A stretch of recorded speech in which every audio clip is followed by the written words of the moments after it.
Good evening, I'm Maribel Tarouk. It was a beautiful day to mark the official end of summer. The temperature hit 31 degrees, more than 10 degrees higher than seasonal. But while we enjoyed the warm temperatures this summer, there was a lot of extreme weather as well. Angelina King has more on that and how people took in the last day of the season. As fall comes into focus in Toronto, people took advantage of an ideal last day of summer, whether it was relaxing on the beach, going for a dip, or patiently waiting in line to get the last ice cream cone of the season, or just stealing a lick from someone else. Everyone was out and holding on to the last moments of sunshine before all the leaves look like this. There's just something about the summer. You slow down a little bit. I'm gonna miss the beautiful weather, eating outside, drinking cold stuff. I'm gonna miss a lot. Wish it wouldn't end, especially with days like this, right? Yes, the summer was amazing. But it was also a summer of extreme weather, heavy rains, flooding, high water levels. The Toronto Environmental Alliance says that's the new normal, and we're now playing catch up to try and combat it. We have to do it rapidly, and it's going to require all levels of government. It's going to require business and individuals to all step up and take some action. Against heavy rainfall that turns into severe localized flooding like this. In May, Lake Ontario broke the 2017 high water level record, hitting just over 76 meters above sea level, threatening Toronto Island and the city's beaches. Marshall says residents can help combat stormwater flooding by collecting rainwater, planting trees and plants instead of grass, and installing permeable paving. She'd like to see the city invest in ways to naturally manage rainwater. We really want to make sure they're not just investing in bigger pipes or sandbags, that they're actually investing in things like green infrastructure. Not only keeping natural spaces available to soak up all that rainwater, but also turning concrete areas back into natural spaces where possible. On Friday, Mayor John Tory announced the city is set to join other local governments in declaring a climate emergency. As for the next season, there are forecasts for a rainy October with higher than normal rains, snowfall, but also temperatures. Angelina King, CBC News, Toronto. I guess that was it, Marta. Waking up tomorrow and it is not summer anymore. Well, it's still going to be warm, though. I'm going to tell you a little bit of a sneak peek for the fall forecast.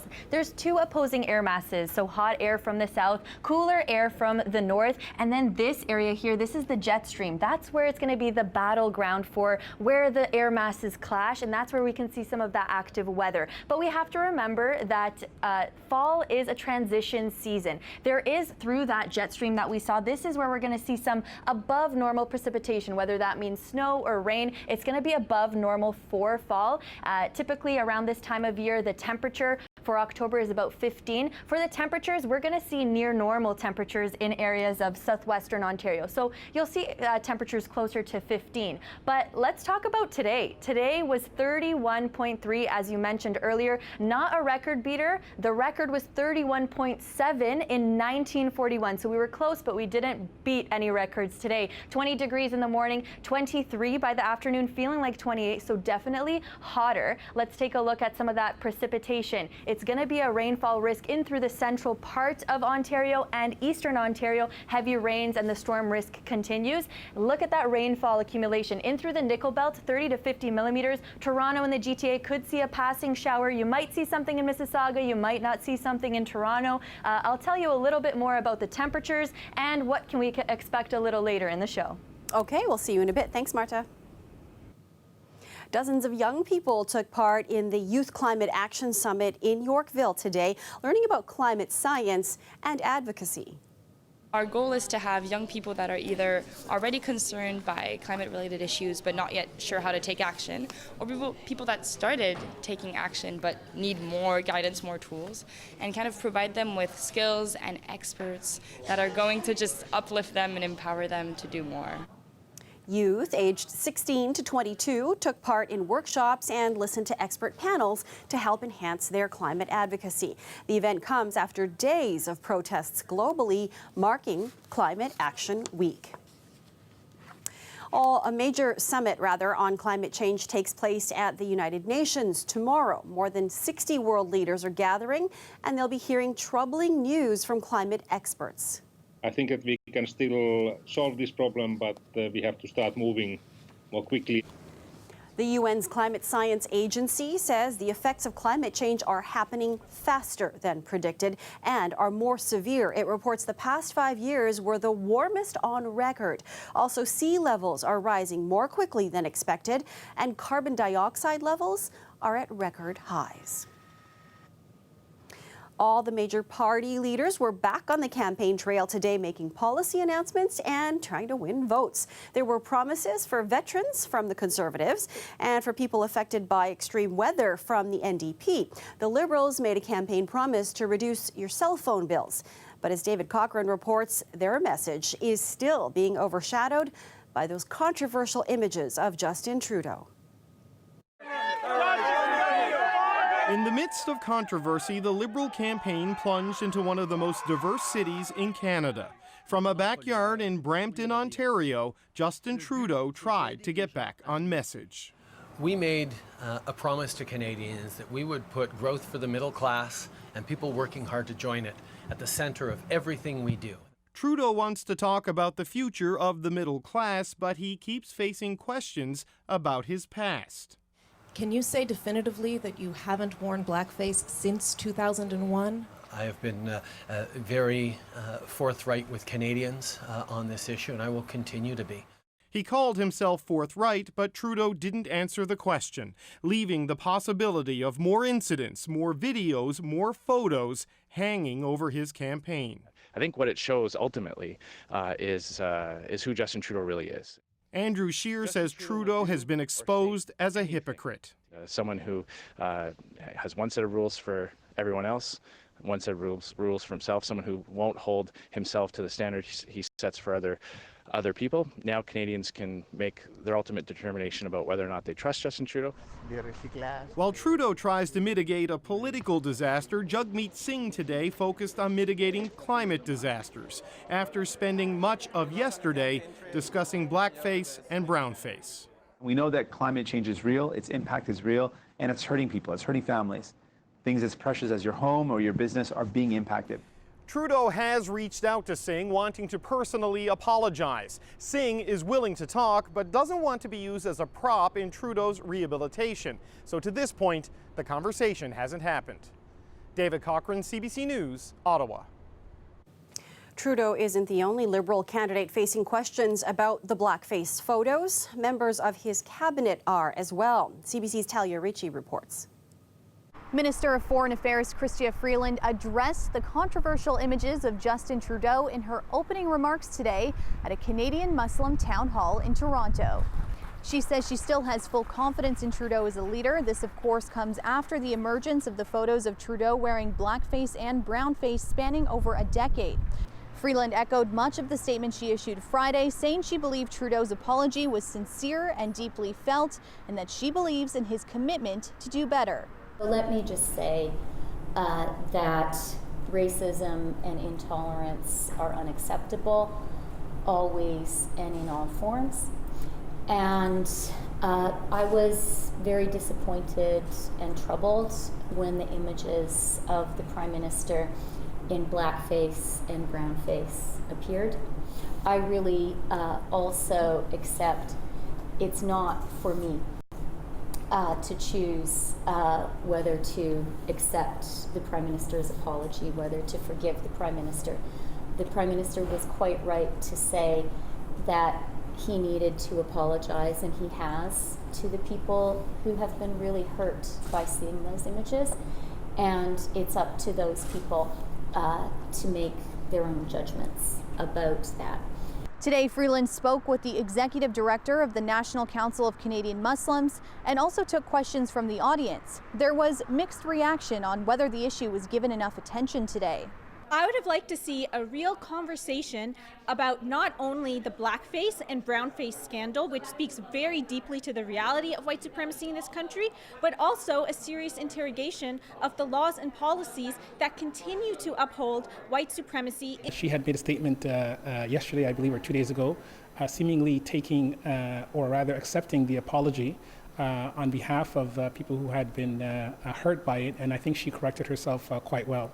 She also rightly acknowledged the pain and the hurt that those images had caused people, and how ultimately it was up to Canadians, racialized people, to decide if they forgive the Prime Minister. So I think that was appropriate.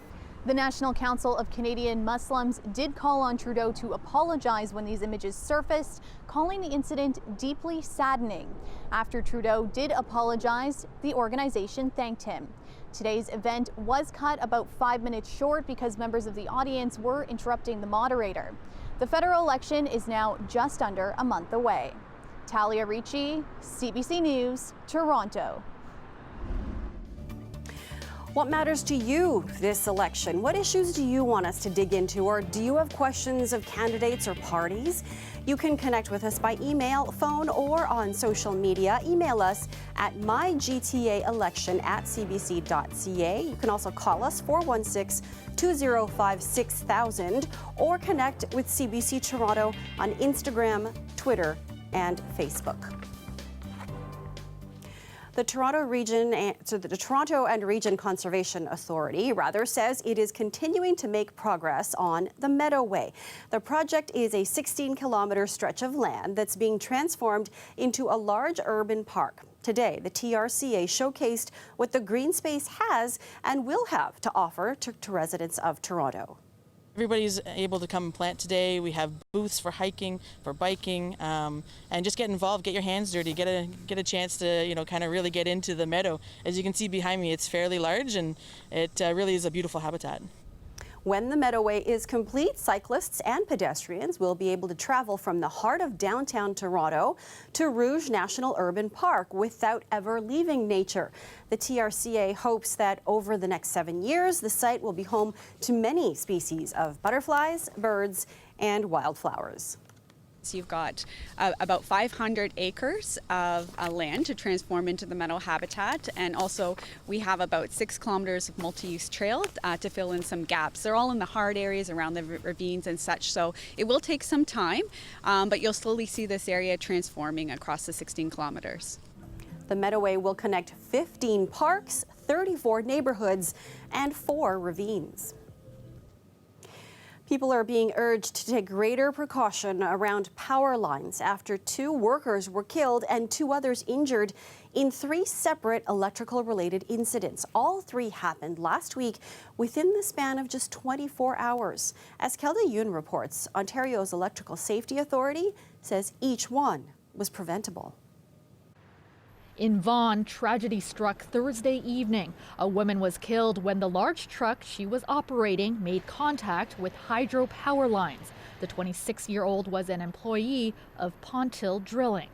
The incident, just one of 3 within a day involving overhead power lines. Another happened in Kawartha Lakes. A self-employed worker was killed, another critically injured when the elevated platform they were standing on hit an overhead power line. And another happened in Scarborough when a worker's crane also collided with a power line.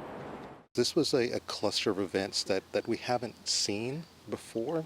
Joel Moody is the Chief Safety Officer with the Electrical Safety Authority. All electrical incidents are preventable.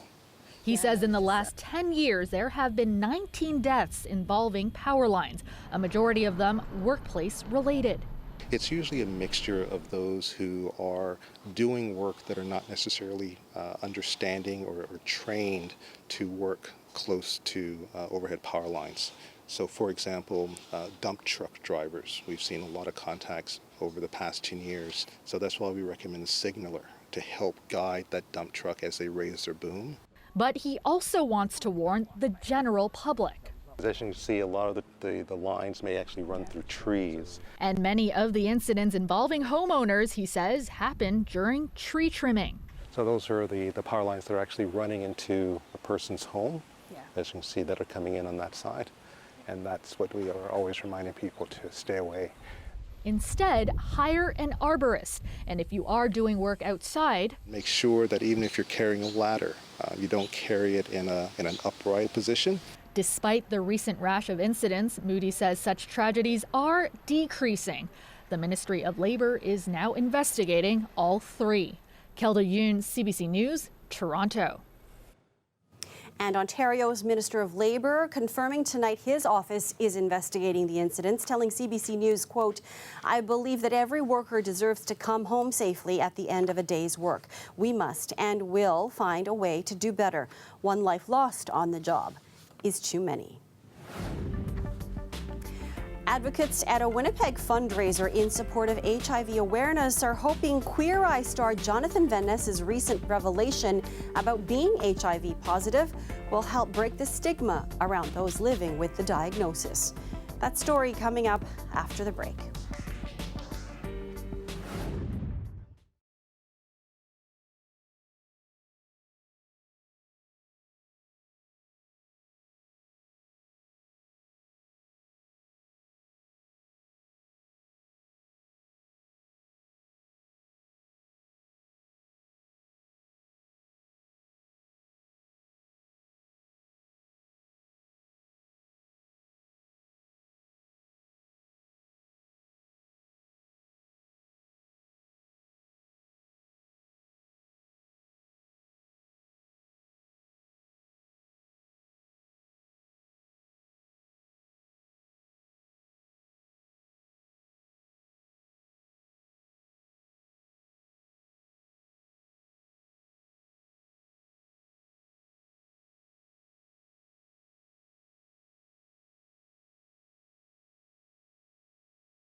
Despite the passing of decades and advances in treatment, there is still a stigma around HIV and AIDS. But advocates are trying to change that.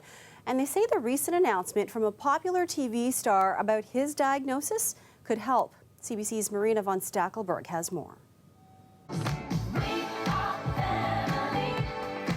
This Red Ribbon fundraiser is aimed at spreading public awareness and empathy for people infected with HIV. But the very people it serves can be afraid to attend because someone might guess their status. It was difficult for me to understand as someone who puts on this event that people who have HIV wouldn't want to come to support it. Didn't wear red shoes, sorry. This performer says HIV isn't the death sentence it once was. I came out in the AIDS era, and I had many friends die. Lead us! These days, people at risk of contracting HIV can go on a prophylactic drug treatment that protects them. And those who have HIV can take medication that makes the virus virtually impossible to transmit. The majority of people live long and healthy lives. And now they have a new role model. Jonathan Van Ness, the highly animated hairstylist on the hit Netflix show Queer Eye. He's revealed that his new memoir chronicles his journey to self-acceptance. I want to serve face. As a healthy and proud member of the HIV-positive community. Other people can see this in the rest of the world and say, hey, somebody else has this too. Christine Bibo has been HIV positive for 10 years. Just a few years ago, she decided she wants others to know. And I'm tired of, being this closet HIV positive person and dealing with stigma on my own. She says talking openly about your HIV status helps others to open up. It takes a lot for a person to say, hey, I'm HIV positive. Marina von Stackelberg, CBC News, Winnipeg. The Toronto Wolfpack is one win away from being promoted to a top-tier league after winning their 22nd consecutive game today against French team the Toulouse Olympique.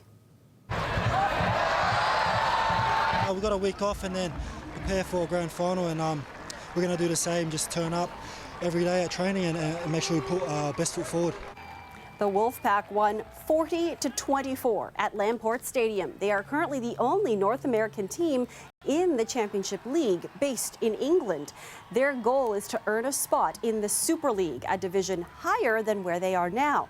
They were one game away from that league last year, but lost. Fans say that's not going to happen this time around. Everybody dropped a few tears, and hopefully that won't happen again this year, and I don't think it will. I think they're ready, they're prepared, and it's time to move on. The team is different, the coach has a different style, and the team seems to gel well together. I think they're amazing. They beat everyone by convincing amount of points. So they've got to go up a league and then test themselves. Toronto will host the Championship Grand Final on October 5th with their Super League berth on the line. Everyone who has an interest in the welfare of guinea pigs, come here today and celebrate everything guinea pig.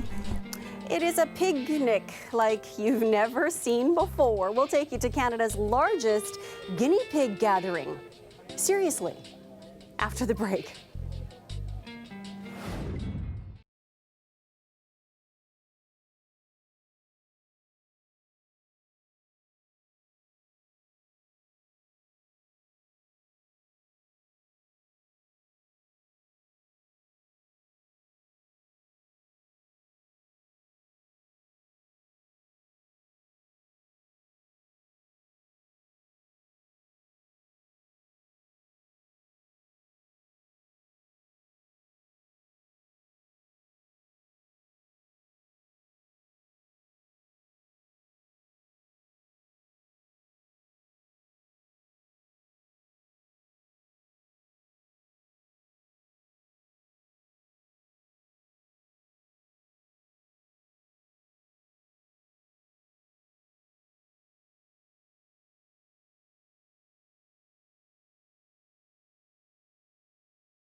Here's a live look at the Toronto skyline. 23 degrees right now.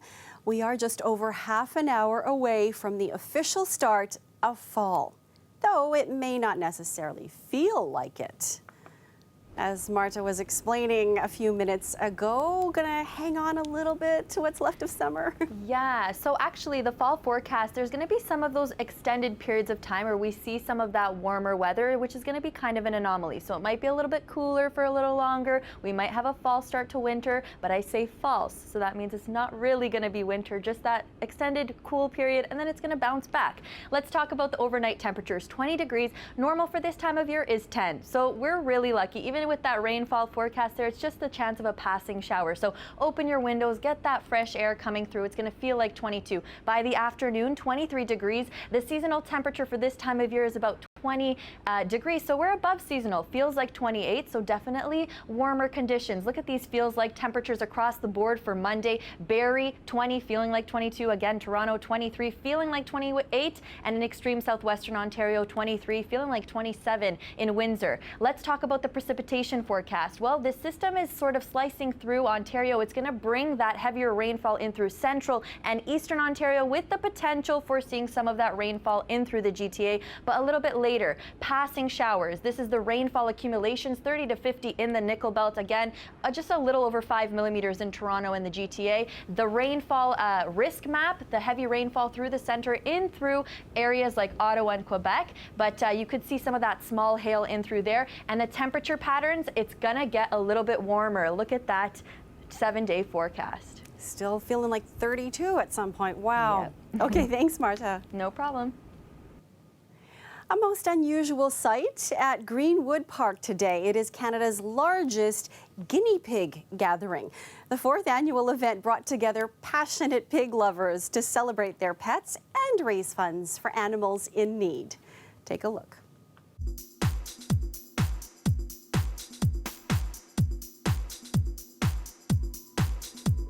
Everyone who has an interest in the welfare of guinea pigs come here today and celebrate everything guinea pig. The first year, I believe I registered for 120 people.